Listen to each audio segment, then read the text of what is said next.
Fatty liver ఎటువంటి దుష్పరిణామాలకి దారితీస్తుంది?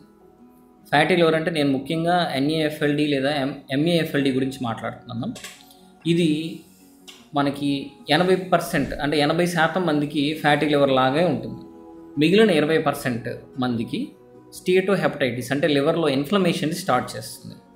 వాళ్ళు 15 సంవత్సరాల్లో 11% మందికి సిరోసిస్ రావచ్చు. సిరోసిస్ అంటే irreversible damage to the liver. చాలామందికి మన చుట్టూ ఉండే వాళ్ళలో ఒక అపోహ ఉంటుంది, లివరు దానికదే రీజనరేట్ అవుతుందని. అది ఒక స్టేజ్ వరకే అవుతుంది.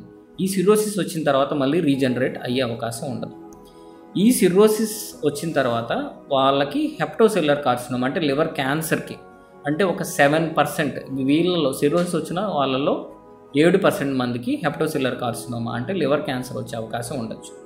ఈ స్టీటోహెపటైటిస్ అంటే లివర్లో ఏదైతే ఇన్ఫ్లమేషన్ వస్తుందో వాళ్ళల్లో కొంతమందికి హృదయానికి సంబంధించిన రోగాలు అంటే గుండె జబ్బులు రావడం కానీ, లివర్ క్యాన్సర్ రావడం కానీ, సిరోసిస్ కానీ వచ్చే అవకాశాలు ఉంటాయి.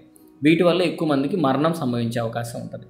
అసలు సిరోసిస్ స్టీటోహెపటైటిస్ నుంచి సిరోసిస్గా మారడానికి ఎక్కువ ఛాన్స్ అంటే ఎక్కువ రిస్క్ ఎవరికి ఉంటుంది అంటే మధుమేహం ఉన్న వాళ్ళకి, ఊబకాయం ఉన్న వాళ్ళకి, ఎవరైతే త్వరగా వెయిట్ పెరుగుతూ ఉంటారో, బరువు 5 కేజీల కంటే ఎక్కువ పెరుగుతూ ఉంటారో వాళ్ళకి, స్మోకింగ్ చేసే వాళ్ళకి, లివర్ టెస్టులు చేస్తారు మామూలుగా బ్లడ్ టెస్ట్, లివర్ ఫంక్షన్ టెస్టులు అంటాం. అవి చేసినప్పుడు ఏఎల్టీ ఏఎస్టీ ఎంజైమ్స్ ఎవరికైతే నార్మల్ కంటే ఎక్కువ ఉంటాయో వాళ్ళకి ఈ ఫైబ్రోసిస్ అంటే సిరోసిస్ జరిగే అవకాశాలు ఎక్కువ ఉంటాయి.